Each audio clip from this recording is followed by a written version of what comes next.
Dan kalau kita bicara harisma secara elektoral, itu kita belum punya bukti yang meyakinkan Oke. secara elektoral harisma tokoh atau bapaknya itu bisa diwariskan.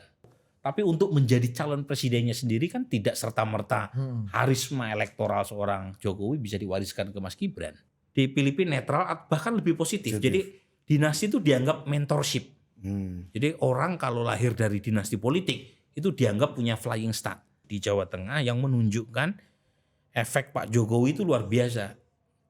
Nah masalahnya Pak Jokowi tidak melakukan hal yang sama di Jakarta untuk Ridwan Kamil. Sistem presidensial Indonesia itu salah satu yang paling kuat di dunia.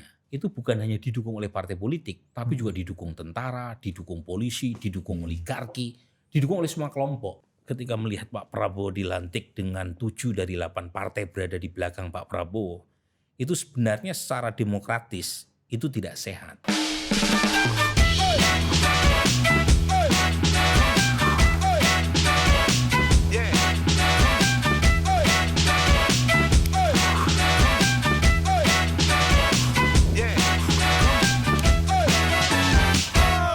Nah, Prof, ini yang baru-baru ini Prof bilang, dulu itu kan waktu zaman Orde Baru, ya kan?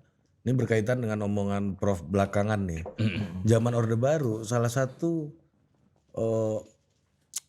simbol pemersatu orang adalah keluarga Soekarno gitu ya, untuk menjadi ikon daripada perlawanan terhadap kekuasaan Orde Baru, yang mana kita dengar dan banyak hasil riset menunjukkan TNI internal TNI jadi ada yang mulai terpecah karena mulai yang disebut kemudian sebagai prajurit reformis gitu ya, mendukung keluarga Soekarno, yang mana Bu Mega menjadi simbolnya.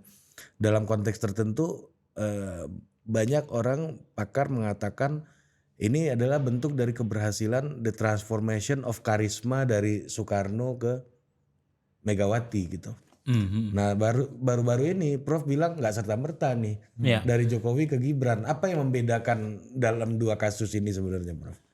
Nggak, sebenarnya tesis saya harisma secara elektoral. Dan kalau kita bicara harisma secara elektoral, itu kita belum punya bukti yang meyakinkan secara elektoral harisma tokoh atau bapaknya itu bisa diwariskan. Even Soekarno sekalipun itu tidak bisa mewariskan harismanya kepada anaknya. pada Megawati. Karena Bung Karno bukan produk elektoral dan Bu Mega munculnya dulu bukan produk elektoral juga. Bukan dipilih secara langsung. Beliau menggantikan Abdurrahman Wahid yang di impeach yang oleh mana MPR. Gus Dur juga bukan produk elektoral sebenarnya. Bukan produk elektoral juga. Ya. Termasuk Meskipun juga dipilih secara demokratis. meskipun dipilih secara demokratis. Termasuk misalnya kita tahu seorang SBY yang sangat populer ketika putranya Mas AHY maju di Pilkada DKI juga tidak menang kan, bahkan menempati peringkat paling bawah dibanding 3 atau 2 kompetitor yang lain. Termasuk yang Mas Gibran. Mas Gibran ini kan kalau dalam survei-survei jelang penetapan jelang penetapan calon presiden dan wakil presiden itu kan di bawah Erik, di bawah Mahfud MD, di bawah Hovifah, di bawah Ridwan Kamil kan, sebagai cawapres. Sebagai calon presiden juga di bawah nama-nama yang akhirnya maju sebagai calon presiden. Nah, tetapi lagi-lagi ketika dia maju sebagai cawapres itu kayak semacam cue gitu ya buat mereka yang menjadi pendukung Pak Jokowi untuk memilih Pak Prabowo. Tapi untuk menjadi calon presidennya sendiri kan tidak serta-merta harisma elektoral seorang Jokowi bisa diwariskan ke Mas Gibran. Dan pada tingkat nasional ini belum terbantahkan sampai sekarang. Artinya sehebat apapun bapaknya atau kakeknya itu tidak serta-merta bisa mewariskan harisma maupun kekuatan elektoralnya kepada anak cucunya. Kalau di pilkada mungkin lebih masih spesifik. Nah, karena pertanyaannya kenapa? Kecil. Kenapa kan? Kenapa di pilkada beberapa kasus menunjukkan seorang dinasti mampu mewariskan kepada penerusnya. Nah, dugaan saya kalau pilkada itu konstituensi size-nya lebih kecil. Oke. Ya, konstituensi size-nya lebih kecil. Sementara untuk Pilpres kan size-nya gede.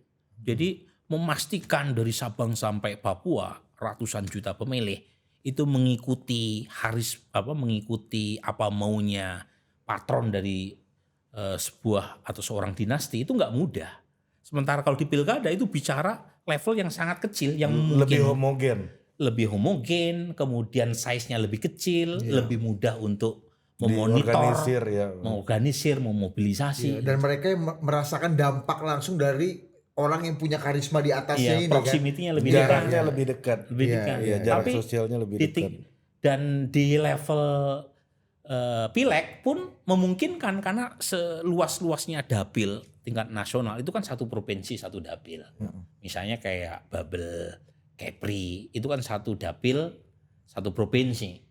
Itu masih manageable ya untuk mengorganisir apa yang disebutkan istilah manajemen dinasti supaya punya efek terhadap pemilih.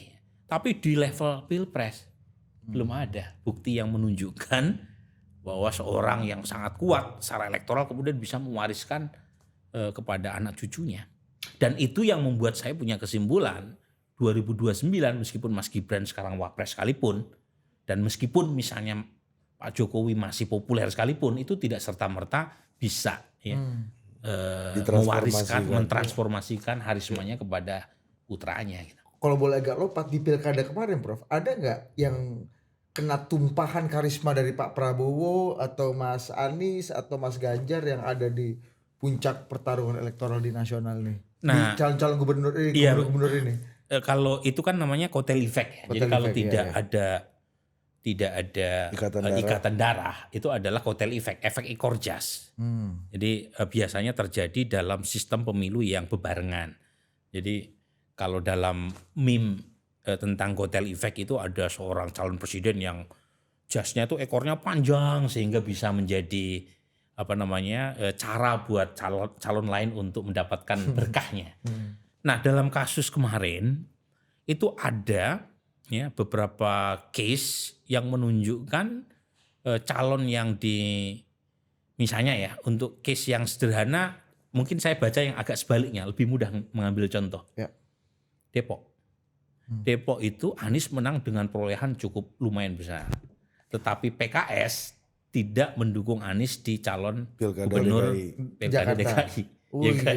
Dan saya temukan dalam riset saya di Pilkada Depok itu ada hampir 40% pendukung Anies yang memilih Sofyan Suri.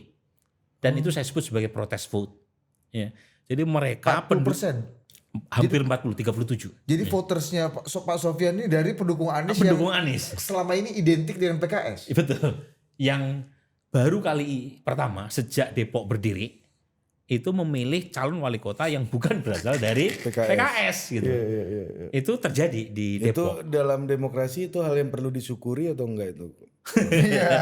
Tergantung ini ya. Kalau buat PKS itu jelas tidak disyukuri. Nah untuk ini bukan kotel efek karena Pak Jokowi tidak maju, tapi terjadi dalam kasus Jawa Tengah. Jawa Tengah ini kita punya survei yang agak sebenarnya mirip ya, tetapi kebetulan peringkatnya berbeda antara SMRC dengan indikator. Kita menemukan Lutfi di atas, tapi dalam margin of error. SMRC menemukan Andika yang di atas, tapi juga masih dalam margin of error. Nah, intinya 1 bulan sebelum Pilkada Jawa Tengah itu tipis beda antara dua calon gubernur ini. Sampai kemudian Jokowi kampanye kan. Dia turun langsung di 6 kabupaten kota pakai pawai gitu ya untuk mengkampanyekan Lutfi. Untuk mengerek. Dan kita punya survei setelah itu 2 kali. Efek Jokowi matters di Jawa Tengah. Rontok lah langsung nih. Langsung rontok. Dari yang tadinya neck to neck. Awalnya neck to neck jadi selisihnya menjauh. Lutfi hampir 60 sementara Andika cuma 42. Disalahin pula lah Bambang Pacul ini kan terakhir. Kasian juga Bambang Pacul. Karena siapapun yang jadi ketua DPD Jawa Tengah berat dalam situasi di mana sehebat apapun PDI Perjuangan itu 2/3 pemilih di sana kan tidak memilih PDI Perjuangan. meskipun itu katanya kandang banteng dan istilah-istilah yang selama ini kita percaya sebagai betul. sebuah kebenaran politik. Tapi kan kurang lebih hanya 1/4 warga Jawa Tengah yang memilih PD Perjuangan. Sisanya ya Bagi 3/4 atau 2/3 itu yang memilih partai-partai Selainnya, lain. Ya. Nah di situ ikatan personal kepada tokoh lebih penting ketimbang ikatan terhadap partai politik. Nah ini yang jadi sebab mengapa dinasti politik masih bisa bekerja meskipun efeknya itu tidak nasional tetapi lokal. Tapi itu lagi-lagi sangat tergantung oleh siapa tokoh yang diangkat ya atau siapa dinasti yang diangkat dalam pengertian dinastinya ini cukup sukses atau tidak atau jangan-jangan tidak cukup sukses sehingga ketika dia dijual untuk menyukseskan anak cucunya itu tidak serta-merta masyarakat memilihnya karena untuk menyukseskan dirinya secara teknokratik aja gagal. Jadi ini apa namanya pengalaman yang menunjukkan sekali lagi bahwa tidak hitam putih memang politik kita. Dan Jawa Tengah menunjukkan bahwa tumpahan karisma Jokowi itu dinikmati oleh Lutfi. Dan itu efektif untuk bisa mengerek Lutfi. Efektif. Jadi kita punya data hampir tiap minggu itu di Jawa Tengah yang menunjukkan efek Pak Jokowi itu luar biasa. Nah masalahnya Pak Jokowi tidak melakukan hal yang sama di Jakarta untuk Ridwan Kamil. Sekali aja kan. Hanya sekali. Itu pun turun juga kan? Sekali itu pun hanya di depan para tim sesnya relawan. Betul. Entertain. Ini kan lagi-lagi menunjukkan kehebatan Pramono Anung ya. Yang menjadi teman buat semua. Iya. Semua friend. Iya betul. Mencegah lawan terlalu Agresif. Itu kan juga prestasi. Ya, mencegah agresivitas lawan kan. Betul. Jadi Mas Pram ini menang karena lawannya jinak. Bukan nggak kuat ya, tapi jinak. Dan itu sebenarnya itu efek putusan MK loh. Iya. Iya kan? Itu langsung tuh, efek langsung tuh ya. Efek langsung. Karena PDI Perjuangan awalnya itu tidak bisa memajukan calon sendiri.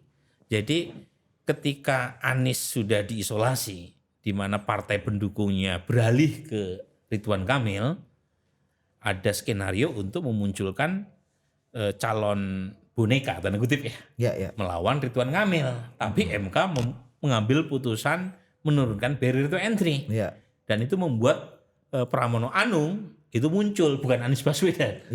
Nah, ketika Pramono yang muncul itu kan menjadi semacam kabar baik buat banyak elit politik termasuk yang ada di kekuasaan. Karena Pram dianggap tidak mengirimkan sinyal ancaman. Nah di situ beda dengan kalau misalnya PDI Perjuangan mencalonkan Anies. Atau itu Ahok. Pasti atau Ahok pasti akan terjadi konsolidasi. Lawan nggak jinak jadi. Lo gitu sih. Itu Pak Jokowi atau Pak Prabowo bisa kampanye. Prabowo termasuk orang yang dari awal meyakini nggak bahwa Bu Mega pada dasarnya akan berat memberikan boarding pass kepada Mas Anies waktu itu, atau melihat ini matematika politik lain yang dibaca oleh Bu Mega.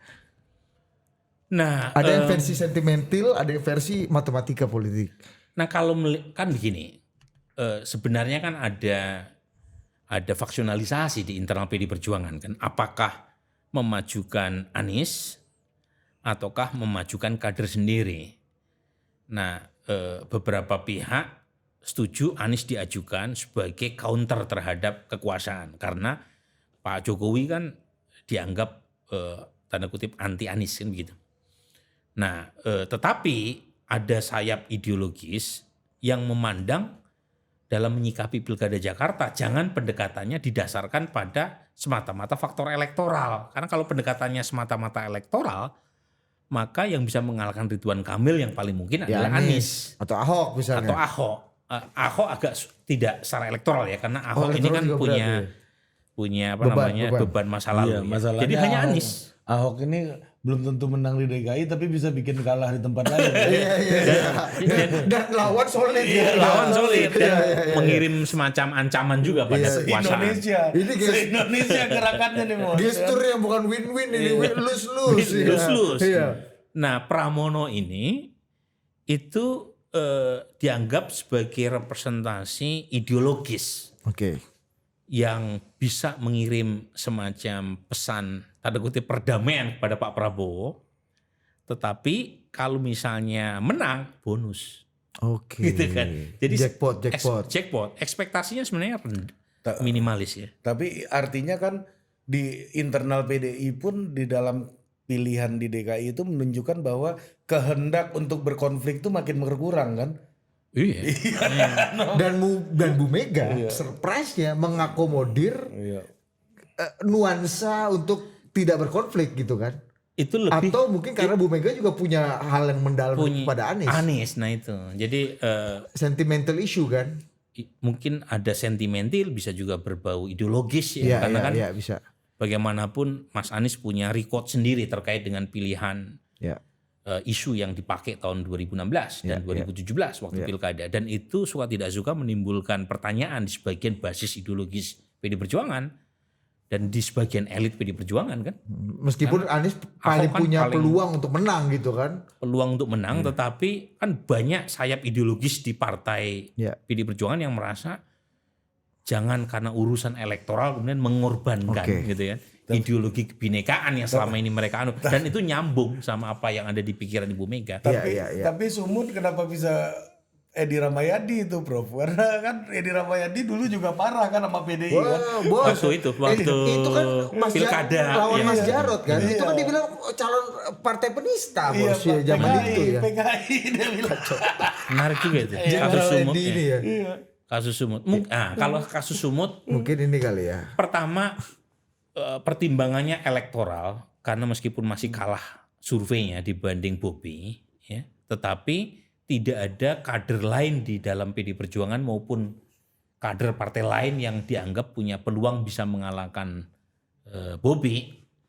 Karena yang lain kan jelek-jelek surveinya itu. Bobi Edi Ramayadi sebagai gubernur incumbent juga jelek. Masa sebagai incumbent cuma di peringkat kedua dalam survei. Tetapi masih lebih baik dibanding calon-calon yang lain kan begitu. Nah, dugaan saya kekesalan yang luar biasa Ibu Mega kepada keluarga besar Pak Jokowi yang membuat seorang Edi Ramayadi pun yang punya catatan tertentu ya dalam konteks ideologis PD Perjuangan pun akhirnya mendapatkan kesempatan dan berhadapan-hadapan dengan keluarga Presiden Jokowi kan. Jokowi. Betul. Dugaan saya ya. Tapi kalau misalnya misalnya nih ya, yang maju itu Kaisang sebagai calon wakilnya Ridwan Kamil, dugaan saya waktu itu dia akan yang diajukan, dia keluarkan Anies. Filik ya. Iya. Karena kalau Kaisang yang muncul ini anaknya Pak Jokowi harus dikalahkan. Itu manifestasi yang sangat solid dari Pak Jokowi. Karena musuhnya PDI adalah Jokowi bukan Prabowo kan. Betul. Kan Pak Prabowo nggak ada masalah dengan Ibu Mega. Tapi sebelum bahas apakah 2029 nanti Pak Jokowi masih punya karisma yang melimpah sehingga bisa membantu orang lain, itu nanti pertanyaan ujungnya itu. Tapi apa yang bikin Bu Mega hari ini Prof, ketika kita taping pada saat ini, itu ada momen yang menurutku sangat langka. Ketika dalam peringatan Hari Pancasila di Gedung Pancasila di Kementerian Luar Negeri Pejambon, itu Bu Mega bersama dengan Presiden Prabowo, ada Pak Tri Sutrisno dan ada Wapres Gibran dalam satu forum, bukan hanya upacara, tapi meeting before upacara pun ada. Makan sarapan pagi bersama. Ini gimana Anda membacanya? Ini fresh from the oven nih, Prof. Sebenarnya dari sisi personal jelas tidak ada masalah antara Ibu Mega dengan Pak Prabowo. Tetapi pertanyaannya kenapa pertemuan itu baru terjadi belakangan? Sebelumnya kan sudah ada pertemuan Pak Prabowo mendatangi Tengku Umar beberapa waktu lalu. Mungkin ini bagian dari kunjungan balasan. Tetapi intinya pertemuan itu terjadi belakangan. Bukan belakangan terutama setelah kasus Mas Hasto kan masuk ke persidangan. Dan terjadi padahal kalau kita runut ke belakang sebenarnya Pak Prabowo yang awalnya paling proaktif mengajak bertemu dengan Ibu Mega. Terutama sebelum Pak Prabowo dilantik sebagai presiden Oktober 2024. Tapi baru terjadi belakangan termasuk pertemuan hari ini. Nah saya menduga ada variabel lain yang bekerja yang menjelaskan mengapa Ibu Mega berkenan untuk bertemu dengan Pak Prabowo dan Gibran. Hari ini ada Gibran. Kalau Pak Prabowo kita bisa oke lah. Oke lah. Meskipun ada Gibran dalam forum itu, Prof, yang nggak bisa Meskipun- kita bayangkan itu iya, terjadi betul. sekarang. Pada Bu Mega ya. Dan dugaan saya memang ada variabel lain. Variabel lain itu satu Kongres PD Perjuangan. Jadi ada semacam kekhawatiran dari internal kalau misalnya tidak terjadi semacam gencatan senjata dengan pemerintah. Itu dikhawatirkan Kongres PD Perjuangan yang berencana memilih Ibu Mega sebagai ketua umum kembali itu akan sulit untuk diwujudkan. Itu yang pertama itu. Karena faktor eksternal. Faktor eksternal. Ya. Oh, maksudnya akan dicoba kayak di PKB kan waktu itu atau digolkarkan atau waktu digolkan waktu Iya, zaman beberapa Pak waktu. Jokowi dulu Iya, gitu ya. Jadi ada variabel itu ya. Selain tentu saja isu yang muncul kan banyak sekali, kriminalisasi hukum macam-macam yang sulit sekali untuk diverifikasi, namanya juga isu politik. Istilahnya Hatib Basri itu menarik tuh ya. Enaknya jadi ahli politik kata dia ketika ngomong ke saya. Banyak isu yang kita bisa sampaikan tetapi tanpa bisa diverifikasi sama orang lain. Iya kan? Iya. Kan nggak bisa diverifikasi. Iya, gimana? Ekonom kan ada datanya. Ekonom ada datanya. Iya. Datanya bisa diolah, bisa direplikasi. Kita nggak bisa. Investor atau bahkan financial market bisa Pak Dede data salah tuh, ya kan bisa kayak gitu. Bisa Kalau kayak kan begitu. Ini nggak bisa. Iya. Kan dia nggak bisa ngecek ke Pak Jokowi atau ke Pak Prabowo atau Ibu Mega. Gitu kan. Betul. Tapi poin saya dalam politik, persepsi semacam itu kan matters. Ya, pembicaraan setengah kamar Ya. di belakang layar itu lebih penting ketimbang yang disampaikan depan publik kan. Perception is much more important than reality. Itu kan lebih penting dalam politik kan. Dan seringkali pembicaraan setengah kamar itu yang justru bisa menjelaskan pertemuan-pertemuan di depan panggung semacam ini. Jadi ada Hari ini kan resepsinya nih. Ibaratnya Resepsinya. quote unquote nih, Prof. Ini resepsinya nih. Kita kan nggak tahu lamarannya gimana, pasang black KTP-nya gimana, Dan jangan lupa, siramannya gimana. Pramono Anung di sebuah podcast mengatakan siap untuk mendamaikan Pak Jokowi dengan Ibu Mega. Jangan-jangan ini bukan sekedar pretext dengan Pak Prabowo karena itu bukan berita baru, karena ada seorang Gibran di pertemuan hari ini dengan Ibu Mega dan Pak Prabowo. Jangan-jangan juga bisa menjadi semacam kayak semacam pengantar untuk babak berikutnya. Saya sendiri tidak yakin. Kalau di atlet itu aklimatisasi dulu gitu, Prof ya. Meskipun saya tidak yakin ya, Ibu Mega akan Ke Pak Jokowi akan ketemu. akan ketemu, saya tidak yakin. Kalau Mas Gibran kan konteksnya dia sebagai wapres, tapi paling tidak udah ada kemajuan mau bertemu dengan wapres. Ya, Karena diundang berkali-kali sebagai dalam acara kenegaraan pun Ibu Mega kan sulit untuk ketemu. Ya, dan pretextnya kan sebelumnya kalau bicara pretext, ya Mas Gibran dan Mbak Puan kan udah bolak-balik Udah ketemu. bolak-balik ketemu. Iya kan? Itu kalau bicara pretext ya. Dan nggak usah dalam konteks yang sekarang ya. Kalau kita lihat ke belakang dengan Pak SBY pernah nggak Ibu Mega ketemu? Nggak pernah kan? Waktu upacara kemerdekaan tahun berapa yang ada ada Pak Habibie waktu itu semua presiden kumpul. Itu the one and only. The one and only. Selain Pak Taufik meninggal dan Ibu Ani meninggal. Waktu itu saling presidennya berkunjung. siapa? Pak Jokowi. Oh, udah bukan Waktu under Pak SBY waktu nggak under mau. Pak SBY kan sama sekali nggak pernah. Pertemuan under Pak SBY adalah ketika Pak Taufik nggak ada. Di pemakaman Pak SBY kan yang kalau nggak salah irupnya apa? Nah, jadi saya kira Itu Tapi penjelasan belakang tapi itu layar pertanyaan itu kan dingin sekali kan, nggak ada percakapan. Nggak ada percakapan. itu pun yang ngasih bunga Dede Basri kan. Oh iya, Dede cerita. ngasih bunga gitu. Ngasih Mewakili negara. Wakil negara. Iya, Pak Taufik kenapa jadi gue disuruh berkata nggak mau, ya gitu lah.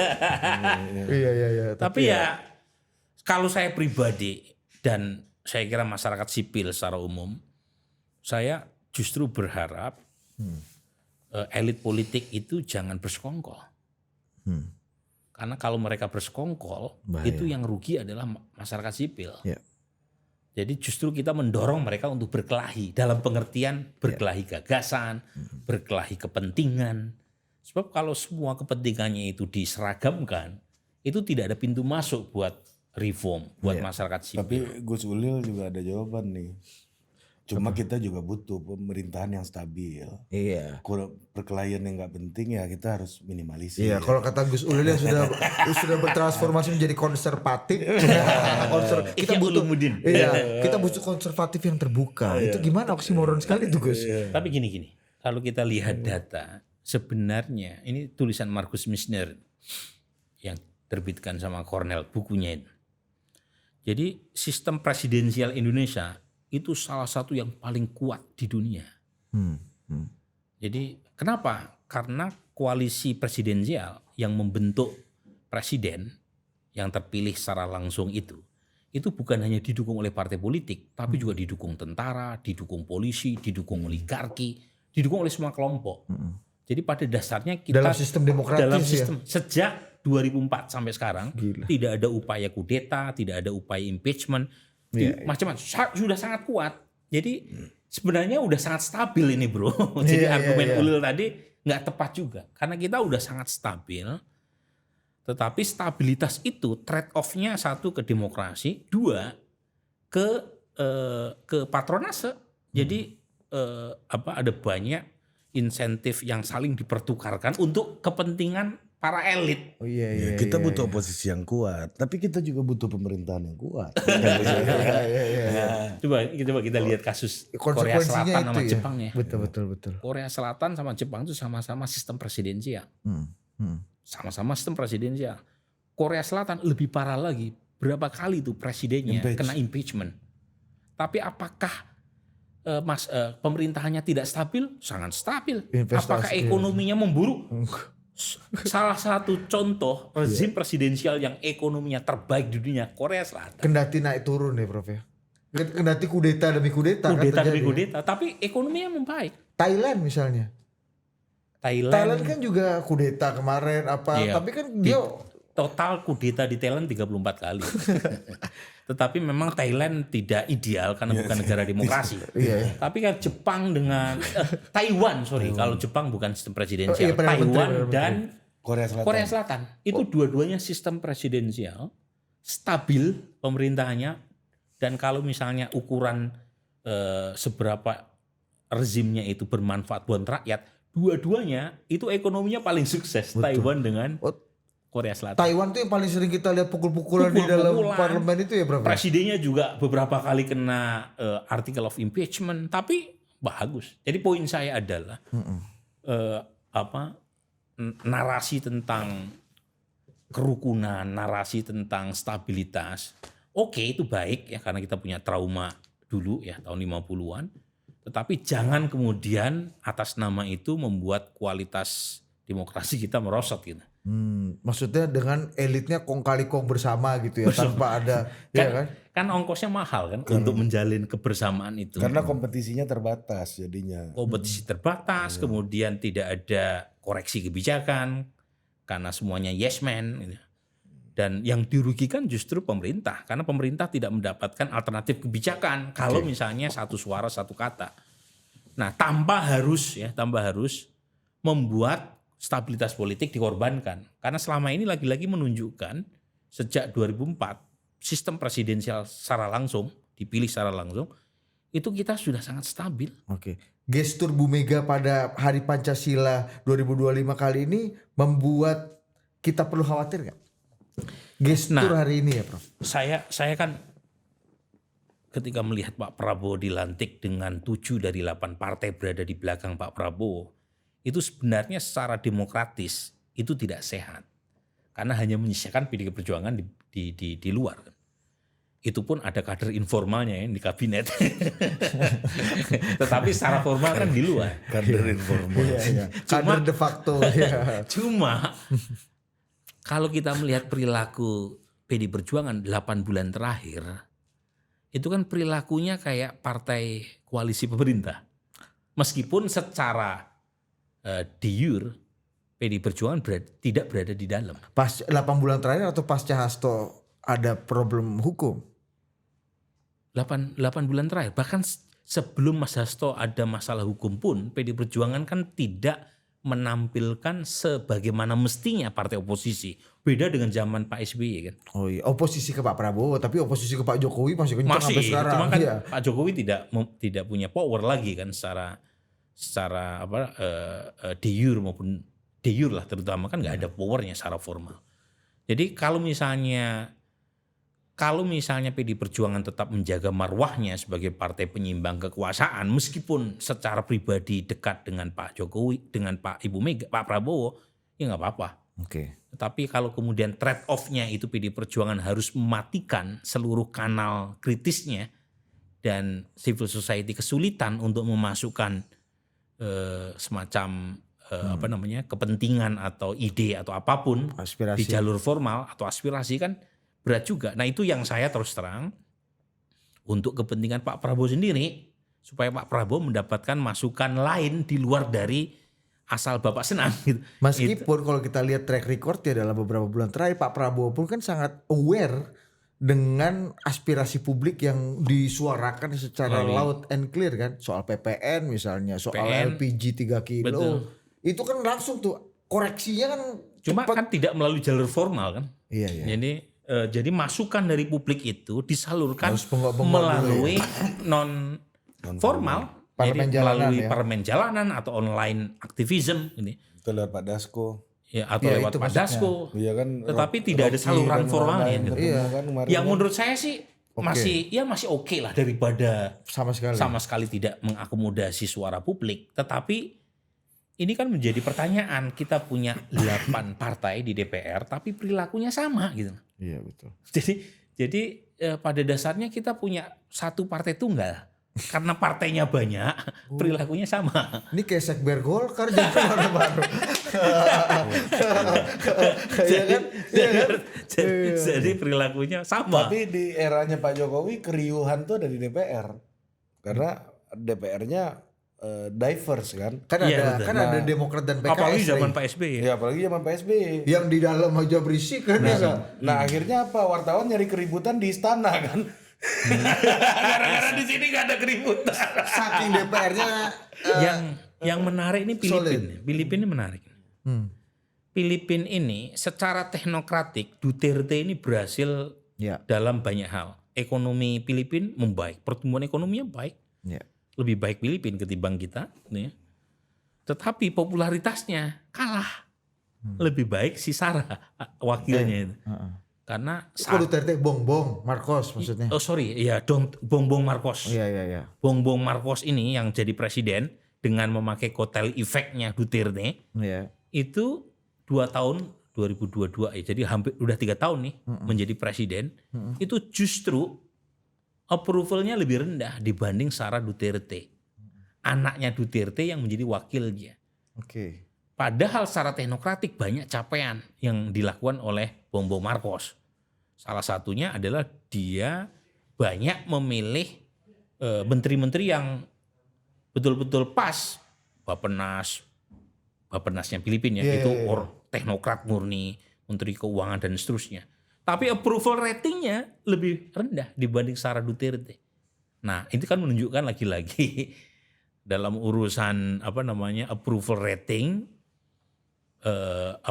itu tidak semata-mata faktor teknokratik itu satu. Yang kedua, mungkin jangan-jangan kasus Filipina dipakai itu sebagai contoh untuk kasus di Indonesia. Gara-gara ribut antara Sara Duterte sama Bongbong Marcos, akhirnya popularitas wapresnya lebih tinggi ketimbang presidennya. Iya, tolong jangan dicontoh di sini lah ya. Maka jangan dicontoh dah, kita bersatu-satu aja. Jangan-jangan Filipina yang jadi bahan pelajaran. Ini seperti halnya cerita banget kawan ini. kita di sini, namanya Yansen Sitindaun. Oh, kawan dari Demokrat. Demokrat. Sekarang beliau ini ahli bangunan, infrastruktur. Ya, udah Karena mulai- staf khusus Menteri PU sekarang. Udah mulai Iya. ngukur-ngukur dia sekarang. Iya, dia campuran semen sama batako gitu dia tahu dia Prof. Dia bisa sekarang. naker nih. Oh ini per meternya cuma 2 juta ini. Iya. Bisa naker. Itu juga rencana Tuhan bekerja. Dia nyalek gagal. Ya. Tapi mungkin karena dia dianggap lebih baik kamu bekerja. Jangan berbicara. Iya. Jadi dia bicara, kalau gue suruh wawancara, jangan Dinda, politik lagi itu barang. Ada kayak kawan kita juga satu lagi. Kayak tadi tuh. Vasco Rusemi. Kenapa? Anda jangan ngomong, jadi wagub aja. Bagus sih, Bar. Bekerja gitu. Iya. Nah, Yansen tuh pernah cerita begini. Apa namanya? Dia nemenin Pak SBY ketemu PM Anwar Ibrahim kan. Situ ceritalah waktu belum lama ini katanya kan Hun Manet datang ke sini, anaknya Hun Sen katanya. Ya kan? Si PM Anwar kaget.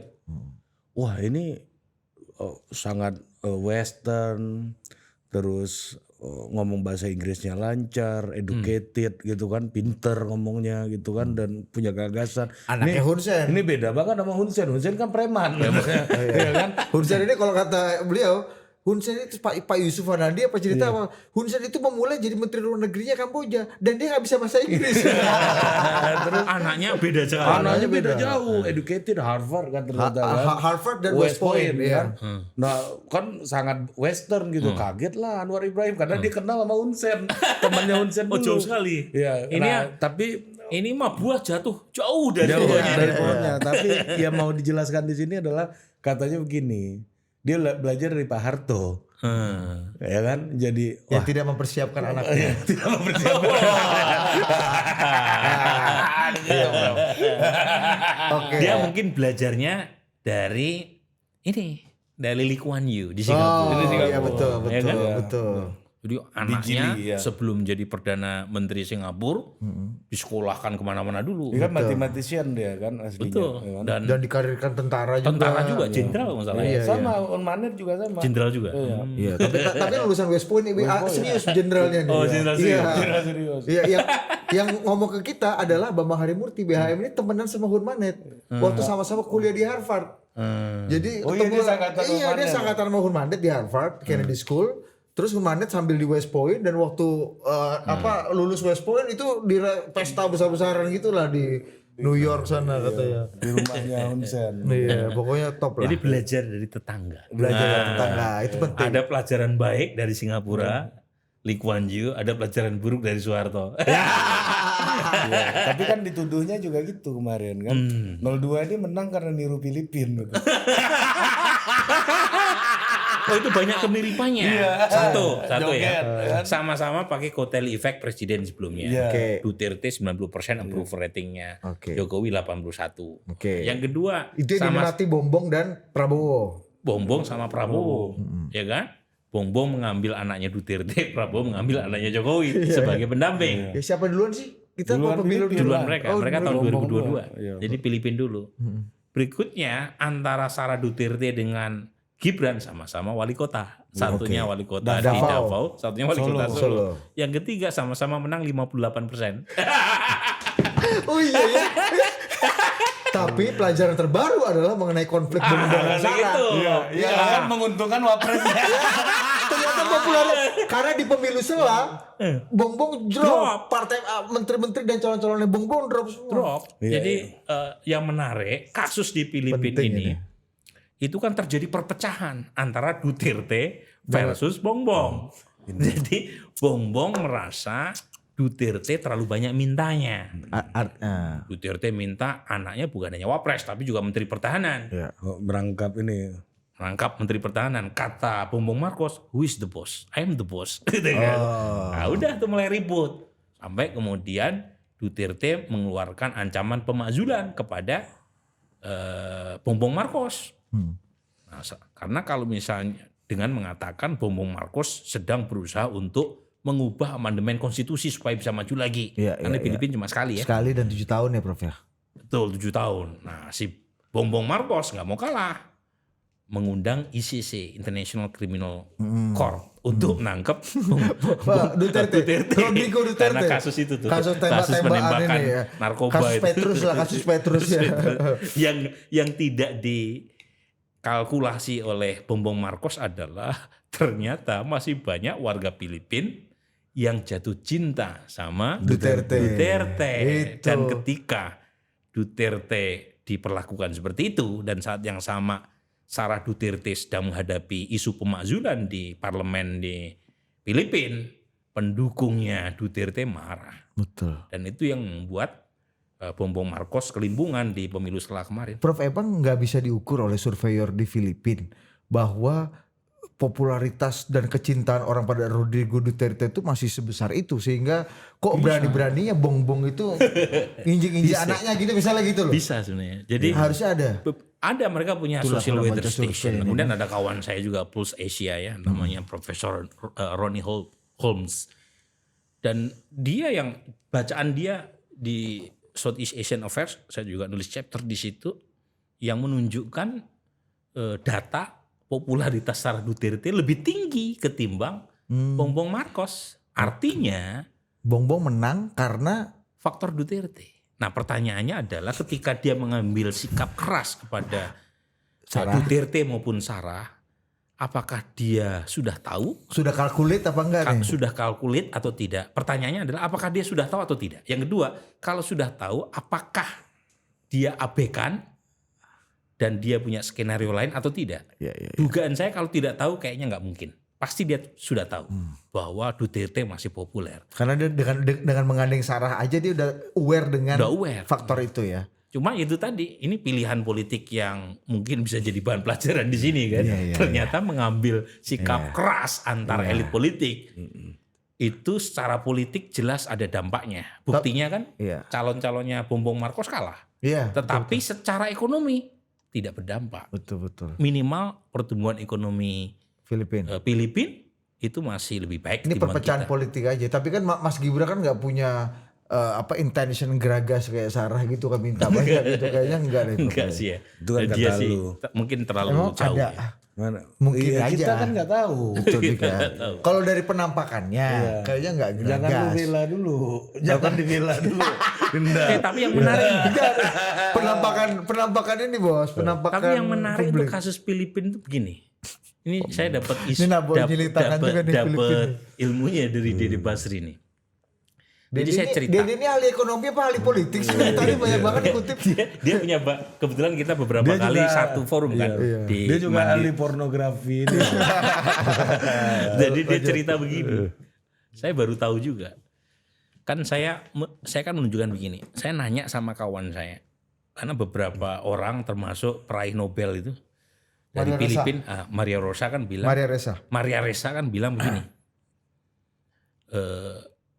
Banyak orang pesimis terhadap Bongbong Marcos ketika dia terpilih. Kan kebanyakan mereka mendukung cawapres saat itu ya. Calon presiden yang wapres saat itu. Siapa saya lupa namanya, perempuan. Karena Bongbong dianggap warisan dari Anaknya Ferdinand Marcos. Iya. Kemudian dijuluki sebagai lazy man in the Philippines. Datang karena dia sampai siang tidur. Iya. Jadi ke kantor kalau udah habis makan siang gitu. Iya. Presiden shift siang lah ya. Drug addict. Oh, jadi banyak alasan yang membuat pemilih di Filipina itu, terutama dari kelas menengah, itu pesimis ketika Bongbong dilantik sebagai presiden. Ternyata secara teknokratik bagus gitu kan. Bagus dia. Si lazy man ini. Si lazy man in the Philippines. Nah, kemudian ada kawan saya nih nanya, karena kebetulan kawan saya orang Filipina ini punya akses. Nanya, apa yang membuat kamu kerja beneran sebagai presiden? Nanya ke Presiden Bongbong. Ke Bongbong. Jawabannya menarik. Saya ingin mengembalikan reputasi keluarga saya. Jadi kata Bongbong ini, menurut kutipan kawan ini, bilangnya begini, orang mengingat keluarga saya karena puluhan tahun bapak saya sebagai seorang diktator. Orang mengingat ibu saya dari satu ruangan yang isinya sepatu emas. Nah sekarang saya punya kesempatan untuk menghapus citra buruk bapak dan ibu saya dengan bekerja benar sebagai presiden. Cara dia merehabilitasi nama keluarga. Nah ini kan to some extent masih relevan juga untuk kasus kita nih di Indonesia kan. Untuk menghapus citra masa lalu. Ya itu kan yang juga mungkin sebagian orang berbicara tentang Pak Prabowo karena harusnya, dianggap kan? dulu bagian dari Orde Baru, punya isu soal hak asasi manusia, ya kan? Itu kan kalau dia bekerja benar, itu semuanya lupa itu sama catatan masa lalu. Enggak semua, Prof. Enggak semua. Prof Ipung enggak makan. Senior kita. Prof Ibu mungkin lupa tapi dia punya catatan kaki. Udah tebal di stabilo. Coba kamu sebelum baca itu kamu baca dulu footnote-nya ya. Iya. Gitu. Tapi mana kutipan Dede Basrinya? Ada. Saya Apa? belum. Oh, ini ngutip. belum nih, Dede. Belum. Kutipan dia begini. Sebenarnya selain faktor personal tadi yang membuat Bombong bekerja ekstra keras untuk mengembalikan citra keluarga, ada satu yang membuat kinerja ekonomi dia baik. Dan itu ada kaitannya dengan julukan dia sebagai orang pemalas di Filipina. Oh, apa itu, Mas? Dia ini saking malasnya, dia pilih menteri yang terbaik, habis itu nggak mau tahu, udah kerjain kamu yang paling tahu, kamu yang paling mengerti. Oh iya itu bagus. Itu bagus. Percayakan pada ahlinya. Ada ahlinya. Akhirnya mereka Iya. Ya Akhirnya kan karena nggak ada udah- intervensi. karena udah dipercaya takut ngecewain bos kan. Betul. Ya kan? Karena yang dipilih orang terbaik dan tidak ada intervensi dari orang nomor satu di Republik, itu kan memberi keleluasaan Bagi teknokrat buat teknokrat untuk melakukan reform. Kawannya tinggal pidato-pidato aja Iya, kan. iya. Apa ini Linda hari ini ngomong apa? Pak hasil udah paten. Nah gitu kan tinggal gitu kan. Kalau namanya pemalas kan yang penting dilihat punya hasil. Iya, Dia nggak punya intensi Namanya untuk pemalas. namanya pemalas. Pidato apa hari ini Linda? Udah. Bong ini katanya kan juga nggak datang ini kan apa kan Debat kandidat. Debat kandidat kan nggak datang kawan. Bebas aja ya bang kawan. Orang bebas aja. Tapi lu bilang Dede Basri ahli pornografi itu di bagian mana? Dia bilang begini, kalau setahun masih nyusu, Oh ini soal Garuda. itu adalah normal. Anak bayi nyusu setahun. Setahun, 2 tahun, 3 Iya, tahun. Tapi kalau 18 tahun masih nyusu, itu namanya pornografi. Ini bicara soal Garuda. PMN, itu penting diklarifikasi. Iya, karena Jangan sampai berhenti ahli Bukan pornografi. apa-apa bos, nanti dia nelfon gue Dana Iswara. Apa maksudnya ini gitu kan? Kan Gue harus menjelaskan apa? ahli banget tuh bisa menjelaskan itu. Iya, itulah. Gua baru belum menjelaskan lu udah motong tadi. Iya. Itu kalau nggak dijelaskan bahaya itu. Mantap juga ahli pornografi. Iya, Tapi di itu akhir betul. kan, Itu. Ilustrasi saya itu betul. ini sama kayak ini kan. Ini Nanti kalau dia protes gara-gara diberhenti gitu, bang dulu nonton dulu sampai akhir. iya, ini sama kayak levelnya Adipre, pengamat susu tumpah. Kan? Apalagi itu. Karena dia bilang gini, udah jangan pernah sesali susu yang sudah tertumpah. Kan? Jadi kita sebut pengamat Madura susu tumpah ini ya. Sama ini selalu dia ulang-ulang iman. Ya, sama Syaiun. Tapi Prabura masih ingat nggak waktu akhirnya kita di ban, kita diputuskan waktu kita batal jadi tuan rumah Piala Dunia U20, kita satu forum lagi live loh. Oh Di iya, TikTok. iya. Sama Mr. Q juga. Yang saya pakai Zoom. Iya, Zoom. dua Mr. Q dan Mr. B Ada di Zoom. situ. Iya, itu pas momen itu Prof kita akhirnya extend kan sampai tengah malam. Ada Prof Ege, ada Dan Deddy saya Sitorus. waktu itu merilis survei by phone saya yang menunjukkan pilihan PD Perjuangan dan Ganjar untuk menolak kehadiran Israel. tim Israel dalam Piala U20 itu seperti menembak kaki sendiri. Karena secara elektoral tidak ada dampaknya. Iya. Karena itu appeal-nya ke kelompok Islamis yang bukan pendukung Ganjar atau Iya. pendukung Jokowi atau bukan juga pendukung PD Perjuangan. Iya kagak mungkin pilih PDI juga gitu kan. Atau berat pilih PDI gitu ya. Dan saat yang sama, jangan lupa nih, saat yang sama isu itu mendisasosiasi dengan kelompok nasionalis dan non Muslim yang selama ini they don't have issue with Israel, ya kan? Nah, ketika itu disampaikan oleh Ganjar, pertama kali elektabilitas Ganjar turun ya. Karena markernya PDI. Marketnya PDI mah fun-fun aja, kenapa ente ganggu kan? Dari 38 jadi 34 itu Iya. pertama kali itu. Aku bukan mau ke situ Prof, itu teknokratisnya ya. Gue pengen tahu ini, gue pengen jelasin waktu itu kalau Prof Burhan ingat enggak? Komentarnya Mr. Q. Mr. Q, apa komentar Anda? Innalillahi wa inna ilaihi rajiun. Apa itu konteksnya? Iya, itu komentar Piala Dunia kita batal. Kan waktu itu lagi di forum kita. gara-gara itu. Apa komentar Anda Mr. Q? Innalillahi wa inna ilaihi rajiun. Mr. Q. Yang ada di situ agak sial namanya Deddy Sitorus lagi ada di forum kita itu. Bro, ini kapan selesainya, Bro? Dia Oh iya, saya dia nggak tahu ada pembatalan, kita juga nggak tahu bang ada pembatalan. Iya, lu kalau itu gue nggak datang lah, mana gue juga tahu ada keputusan. Iya. Tapi terakhir banget nih, Prof Burhan, Pak Jokowi 2029 masih punya pengaruh nggak untuk karisma? Ya kan kalau itu tadi Anda udah bilang Lutfi tertumpah lah karisma dan dampaknya Pak Jokowi. 2029 masih canggih nggak barang ini? Nah ini beberapa waktu lalu ya saya punya survei, tapi tidak dirilis ya untuk kepentingan akademik saja. Itu 72% yang masih suka dengan Pak Jokowi. 72. Memang ada penurunan dibanding sebelum beliau selesai masa jabatannya sebagai presiden. Tapi juga masih di atas 70 yang masih sangat suka atau suka.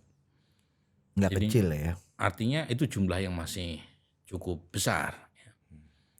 Nah, Pak Jokowi dengan Pak Prabowo ini kan karakternya beda ya. Ini Pak Jokowi itu dia lebih suka hal-hal yang sifatnya yang domestically oriented. Sementara Pak Prabowo itu kan dia lebih passion, lebih berbinar-binar kalau bicara soal isu-isu geopolitiknya. High politics lah. High politics. Iya. Pak Jokowi terlihat menikmati sekali ketika turun ke bawah. Kalau Pak Prabowo kan dia acara besar, seremonial. Catatan saya Pak Prabowo turun waktu kejadian banjir di Jakarta. Itu turun terakhir itu yang saya lihat beliau sampai melakukan kayak semacam kunjungan. Ya. Belusukan. Jadi memang beda. Nah masalahnya adalah karakter seperti Pak Jokowi ini yang terlepas ada motif pencitraan atau apapun, pemimpin yang ini itu masih efektif. Masih disukai. Dan itu pula yang menjelaskan mengapa approval Deddy Mulyadi tinggi sekali. Karena pada tingkat tertentu mirip-mirip kayak Pak Jokowi kan. Sirkusnya mirip. Gimiknya mirip kan. Iya. Turun ke gorong-gorong gitu kan. Cuma lebih interaktif aja. Iya. Lebih interaktif, lebih artikulatif. Lebih talkatif. Gitu. Ini tonasenya berapa? Orang ada truk kan suruh ngukur tonase kan bingung juga kan. Berapa tonasenya? Ayo kita cek. Kamu turun, kita cek sama-sama. Lah gue bilang timbangannya gimana ya kan truk ini kan. Tapi seru.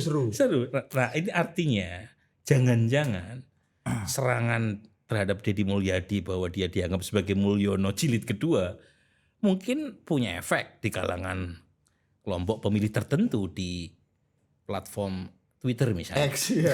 Tetapi di keseluruhan pemilih secara umum efeknya malah positif jangan-jangan buat Di Deddy X kan Mulyadi. di Pilpres kemarin di X kan Mas Anies menang 1 putaran.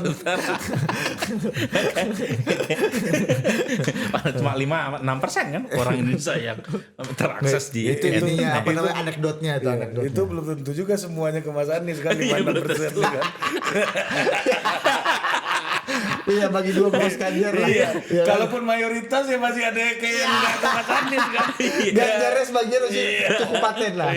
Jadi populasinya 5-6% aja, nggak banyak. Nah, jadi maksud saya meroketnya Deddy Mulyadi itu menunjukkan sekali lagi gaya kepemimpinan belusukan itu masih efektif. Bahwa sekarang nggak bisa dimanfaatkan Jokowi karena Jokowi udah 2 kali periode sebagai presiden. Nah, bukan berarti style semacam itu tidak mendapatkan tempat di publik. Dan seperti ditemukan dalam survei saya, Deddy Mulyadi menempati peringkat paling tinggi sebagai gubernur. Dan itu jelas bukan karena alasan teknokratik. Satu, kinerja. Belum mulai kinerja itu.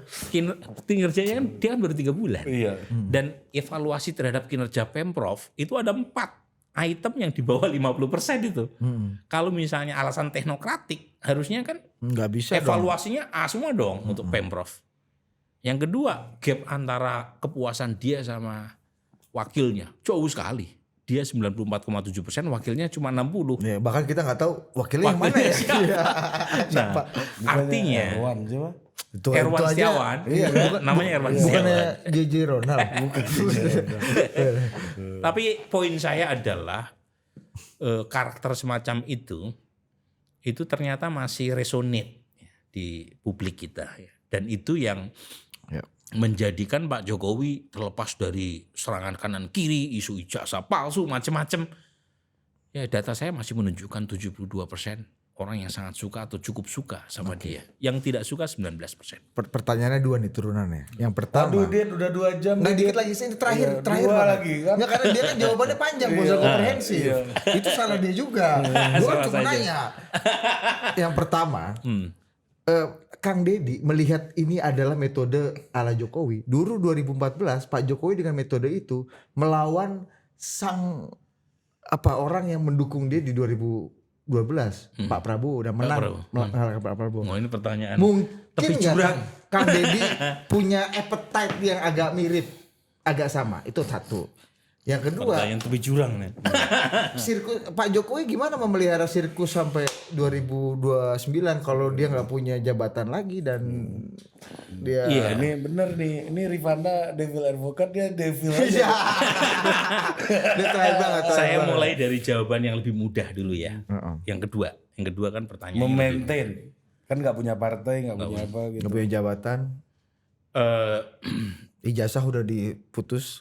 Ya, pertama begini, kalau kita membaca karakter Pak Jokowi, itu beliau punya semangat anti, mungkin bahasa anti terlalu strong ya, punya semangat beyond dari institusi.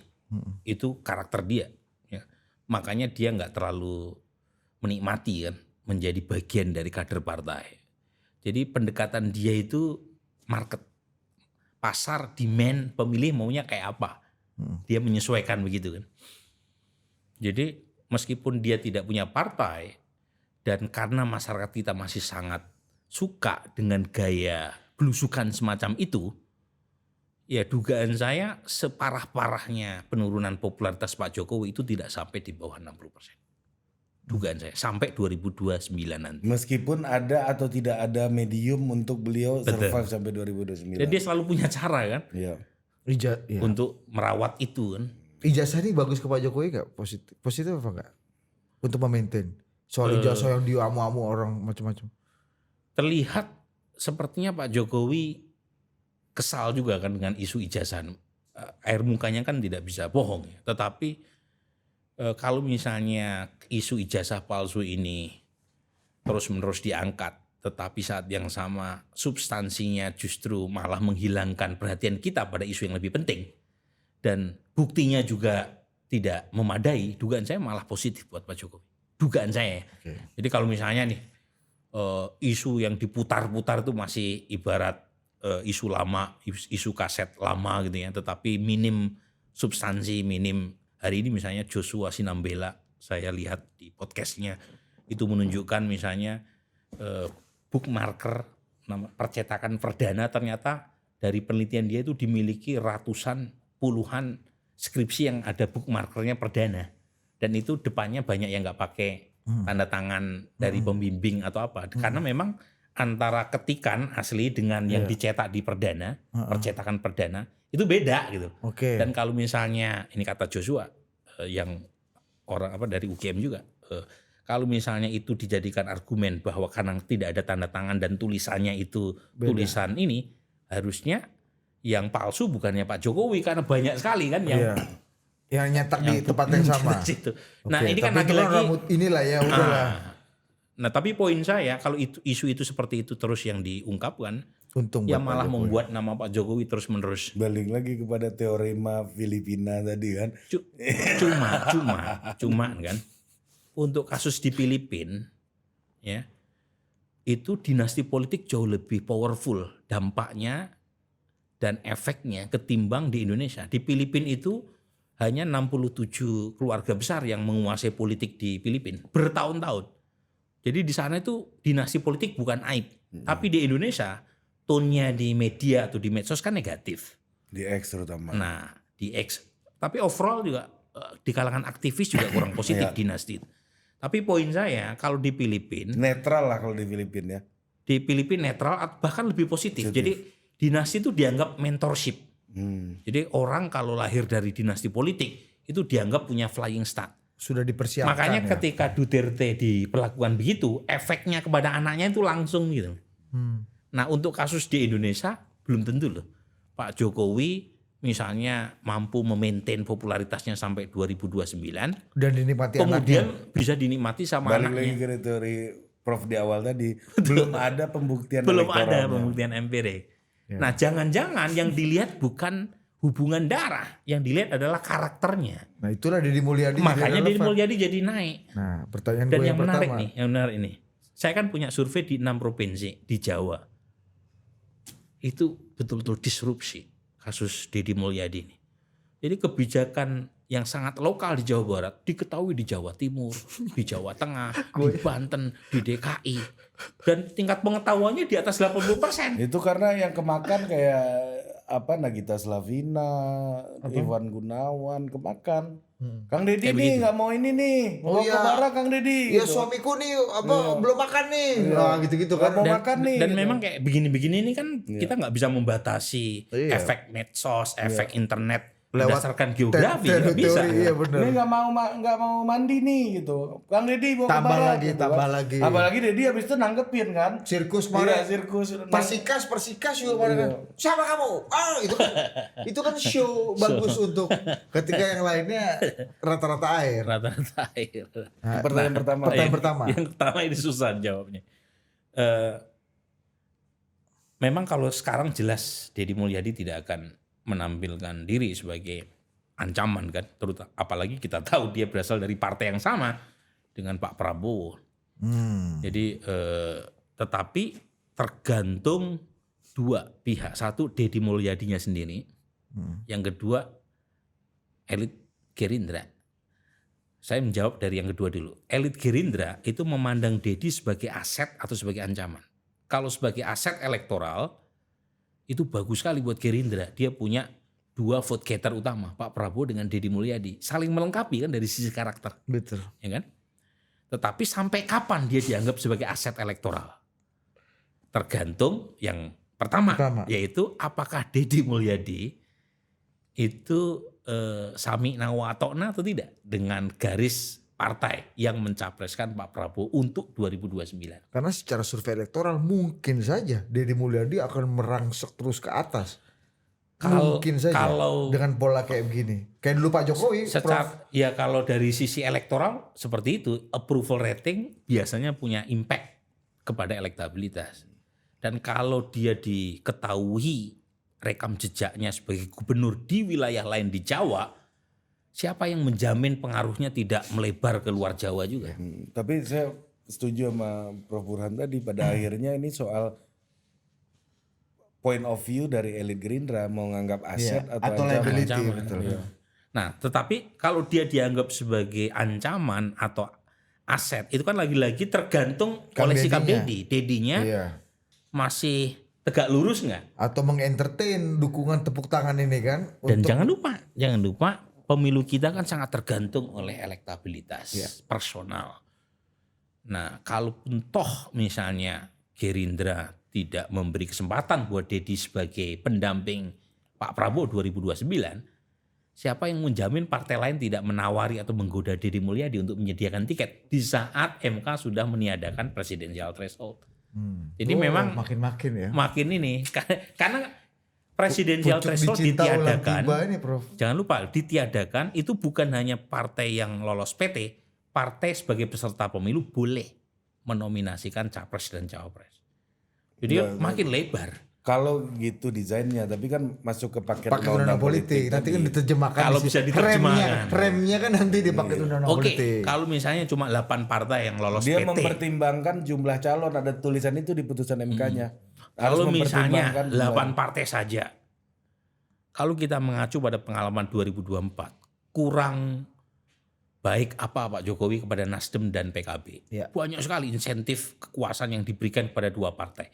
Tapi untuk kepentingan elektoral 2024, keduanya bisa memilih Anies Baswedan yang kita tahu jaraknya dari sisi hati dengan Pak Jokowi jauh sekali. Tapi seorang Surya Paloh mengambil putusan itu. Dan membuat kompetisi Pilpres kemarin menurutku asik sekali. Asik.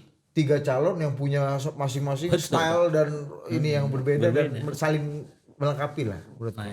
Itu artinya saya nggak bisa menjawab sekarang karena masih kalau istilahnya itu moving Ongoing. ini moving target. Jadi kita nembak apa istilahnya itu?